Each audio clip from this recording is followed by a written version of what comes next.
دیکھیں،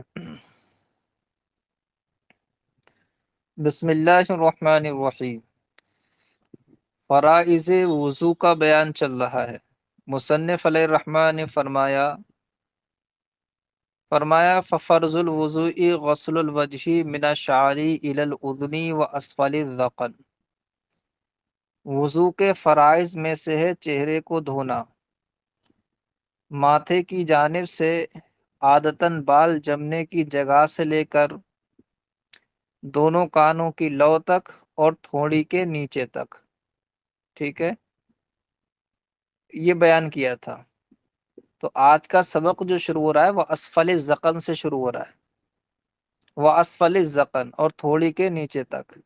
ٹھیک ہے، یعنی ماتھے سے لے کر تھوڑی کے نیچے تک اور ایک کان کی لو سے دوسرے کان کی لو تک، اس پورے حصے کو چہرہ کہتے ہیں جس کا دھونا فرض ہے۔ واسفل الذقن اور تھوڑی کے نیچے تک، فتم حدود الوجہ من الاطراف الاربعاتی۔ تو اب چاروں جانب سے چہرے کی حدوں کا بیان مکمل ہو گیا، چاروں جانب بتا دی کہاں سے کتنا دھونا ہے۔ ثم عطف علی الوجہ قولہ، پھر مصنف نے وجہ پر عطف کیا اپنے قول والیدین والرجلین کا، فرمایا والیدین والرجلین مع المرفقین والقعبین، اور دونوں ہاتھوں اور دونوں پیروں کا دھونا کونیوں اور ٹخنوں سمیت، یعنی کونیوں سمیت دونوں ہاتھوں کا دھونا اور ٹخنوں سمیت دونوں پیروں کا دھونا یہ بھی فرض ہے۔ یعنی کونیاں اور ٹخنے پیروں کے غسل فرض میں داخل ہیں، یعنی جیسے ہاتھ اور پیر کا دھونا فرض ہے، اسی طرح کونی اور ٹخنوں کا دھونا بھی فرض ہے۔ اس میں امام میں ظفر رضی اللہ تعالی عنہ کا اختلاف ہے۔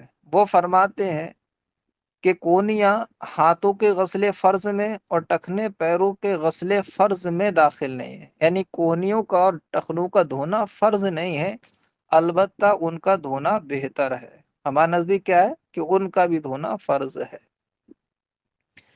امام ظفر علیہ رحمت و رضوان کی دلیل یہ ہے، وہ کہتے ہیں کہ اللہ تعالیٰ کے فرمان یعنی اس آیت کریمہ میں ہاتھوں کے بیان کے بعد بھی الا آیا ہے اور پیروں کے بیان کے بعد بھی الا آیا ہے۔ فرمایا وَأَيْدِيَكُمْ إِلَى الْمَرَافِقِ وَأَرْجُلِكُمْ إِلَى الْكَعْبَيْنِ، ہے نا؟ تو ہاتھوں کے بعد بھی یہ الا اور پیروں کے بعد بھی کلمہ الا آیا ہے، اور الا بیان غایت کے لیے آتا ہے، یعنی یہ بتانے کے لیے آتا ہے کہ الہ کے ما بعد جو چیز ہے اس کے لیے جو حکم ثابت ہے اس کو الہ کے ذریعے کھینچ کر الہ کے ما بعد تک پہنچایا گیا ہے۔ جیسے کہ ہاتھوں اور پیروں کے لیے کون سا حکم ہے؟ فغسلوا، دھونے کا حکم ہے نا، تو الہ کے ذریعے اس حکم کو کھینچ کر پہنچایا گیا مرفقین کونیوں تک اور کعبین ٹخنوں تک، وہ کھینچ کے پہنچایا گیا۔ تو الہ جو ہوتا ہے وہ بیان غایت کے لیے آتا ہے، انتہا حکم کی بیان کرنے کے لیے کہ حکم کہاں تک ہے، انتہا بیان کرنے کے لیے آتا ہے۔ اور ایسی صورت میں غایت جو ہوتی ہے، الہ کے ما بعد کو غایت کہتے ہیں اور الہ کے ما قبل کو مغیہ کہتے ہیں۔ تو کہتے ہیں کہ غایت جو ہوتی ہے یعنی الہ کا ما بعد، یہ مغیہ یعنی الہ کے ما قبل میں داخل نہیں ہوتا ہے۔ جب غایت مغیہ میں داخل نہیں ہوتی ہے تو کونیاں ہاتھوں کے غسل میں اور ٹخنے پیروں کے غسل میں وجوبی، لازمی اور فرضی طور پر داخل نہیں ہوں گے۔ ہاں البتہ ان کو دھو لینا یہ بہتر ہے، یہ اچھا ہے۔ ٹھیک ہے، آگے دلیل سمجھ میں ان کی فرماتے ہیں والیدین والرجلین، دونوں ہاتھ اور دونوں پیروں کو دھونا دونوں کوہنیوں اور دونوں ٹخنوں کے ساتھ، خلافا للظفر، امام ظفر کے برخلاف، فإن عنده لا يدخل المرفقان والكعبان في الغسل، اس لیے کہ ان کے نزدیک کونیاں اور ٹخنے غسل میں داخل نہیں ہیں۔ لأن الغایت لا تدخل تحت المغیہ، اس لیے کہ غایت مغیہ کے تحت داخل نہیں ہوتی۔ آگے سمجھ میں؟ اب ہماری دلیل، کیونکہ ہم تو کونیوں کو ہاتھ میں اور ٹخنوں کو پیر کے غسل میں داخل مانتے، ہماری دلیل کیا ہے؟ ہماری دلیل یہ ہے کہ غایت مغیہ کے تحت داخل ہوتی ہے یا نہیں، اس میں تفصیل ہے۔ مطلقاً یہ نہیں کہا جا سکتا کہ غایت مغیہ میں داخل ہوتی ہے، نہ مطلقاً یہ کہا جا سکتا کہ غایت مغیہ میں داخل نہیں ہو سکتی ہے، بلکہ اس میں تفصیل ہے۔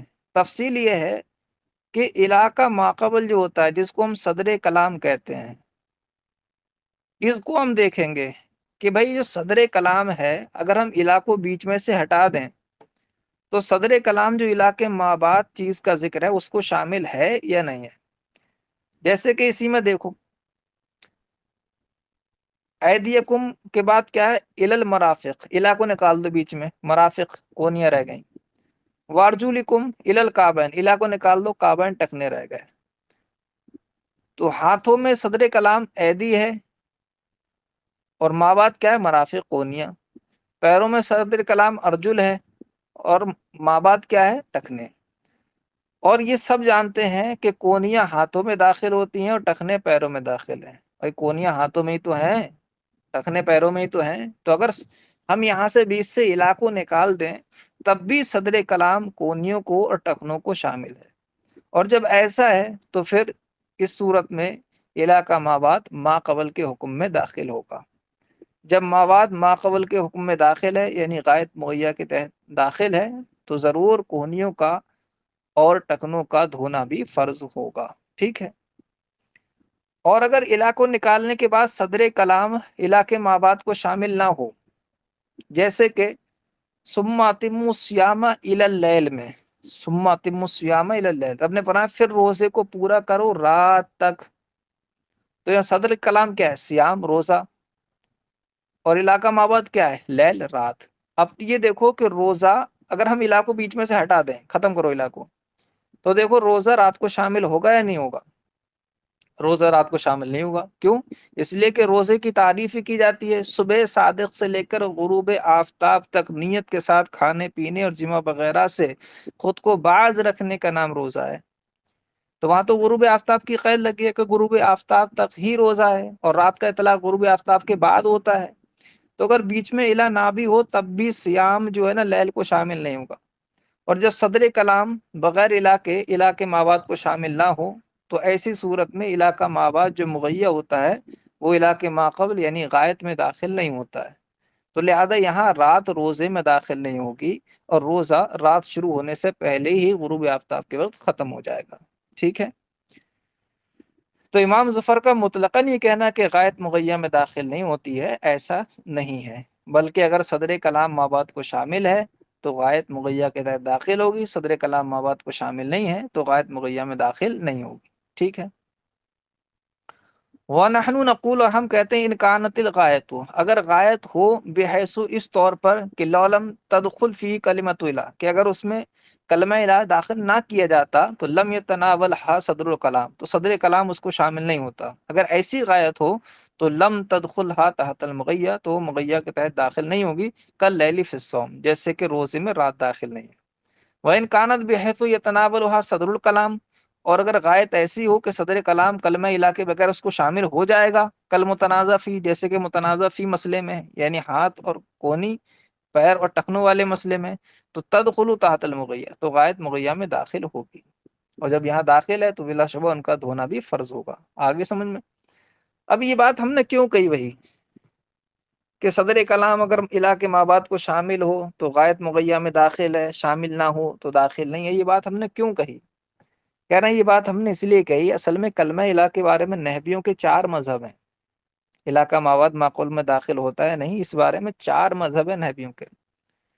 پہلا مذہب یہ ہے کہ علاقہ مابعد معقول میں داخل ہوتا ہے حقیقتاً، ہاں ایسا ہو سکتا ہے کہ کبھی مجازاً داخل نہ ہو، ورنہ حقیقت یہ ہے کہ علاقہ مابعد معقول میں داخل ہوتا ہے، ایک قول، ایک مذہب۔ دوسرا مذہب یہ ہے کہ علاقہ مابعد معقول میں داخل نہیں ہوتا ہے، حقیقت یہ ہے ہاں مجازاً کبھی کبھی داخل ہو جاتا ہے، ٹھیک ہے۔ تیسرا مذہب ہے اشتراک کا، یعنی علاقے مابعد کا معقول میں داخل ہونا یہ بھی حقیقت ہے، علاقے مابعد کا معقول میں داخل نہ ہونا یہ بھی حقیقت ہے، یعنی الہ دونوں کے لیے استعمال ہوتا ہے، دونوں اور دونوں معنی میں وہ حقیقت ہوتا ہے، مجاز کسی معنی میں نہیں ہوتا ہے، یہ تیسرا مذہب ہے۔ چوتھا مذہب یہ ہے کہ اگر علاقہ مابعد علاقے ماقبل کی جنس سے ہو تو داخل ہوگا، اور اگر علاقہ مابعد معقول کی جنس سے نہ ہو تو داخل نہیں ہوگا۔ 4 مذہب ہے نا۔ کہہ رہے ہیں یہ چوتھا جو مذہب ہے وہ ہمارے قول کے مطابق ہے، کیوں؟ اس لیے کہ یہاں دیکھو علاقہ ماقبل کیا ہے، ید، مواد کیا ہے؟ مرفق، مرفق ید کی جنس سے ہے کیونکہ کوہنی ہاتھ میں ہوتی ہے۔ اسی طرح علاقہ ماقبل کیا ہے؟ رجل پیر، مواد کیا ہے؟ کعب یعنی ٹخنا، اور کعب جو ہے یہ رجل کی جنس سے ہے، کیوں؟ اس لیے کہ ٹخنا پیر ہی میں ہوتا ہے۔ تو یہ چوتھا مذہب ہمارے قول کے مطابق ہے، اور اسی مذہب کو اختیار کرتے ہوئے ہم نے یہ تفصیل کی کہ رات جو ہے وہ روزے میں داخل نہیں ہے، مگر ٹخنے اور کونیاں ہاتھ اور پیروں کے غسل میں داخل ہیں۔ بناء علی ان للنحویین فی الی اربعۃ مذاہب، یہ بات ہم نے کہی بنا کرتے ہوئے اس بات پر کہ نحویوں کے کلمہ الہ کے بارے میں 4 مذہب ہیں۔ الاول دخول ما بعدها فیما قبلها الا مجازا، پہلا مذہب یہ کہ ما بعد داخل ہوگا ما قبل میں سوائے مجازن، یعنی مجازن داخل نہیں ہوگا۔ وثانی عدم الدخول الا مجازن، اور دوسرا مذہب یہ ہے کہ ما بعد ما قبل میں داخل نہیں ہوگا الا مجازن، یعنی مجازن۔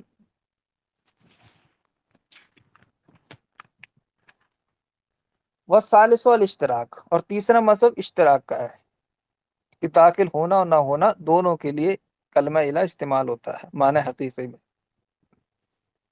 اور رابع اور چوتھا مذہب یہ الدخول ان کان ما بعدها من جنس ما قبلها وعدمه ان لم يكن، چوتھا مذہب یہ ہے کہ ما بعد معقول میں داخل ہوگا اگر ما بعد معقول کی جنس سے ہو، وعدمه اور داخل نہیں ہوگا ان لم يكن اگر ما بعد معقول کی جنس سے نہ ہو۔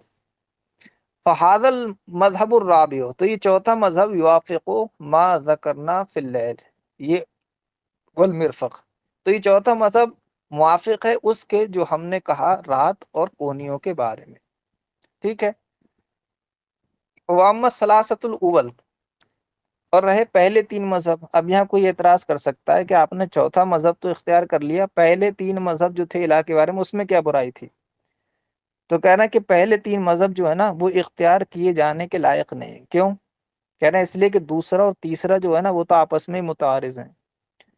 پہلے مذہب والے کہتے ہیں کہ مابعد معقول میں حقیقتاً داخل ہوتا ہے، ہاں کبھی کبھی مجازاً داخل نہیں ہو سکتا ہے۔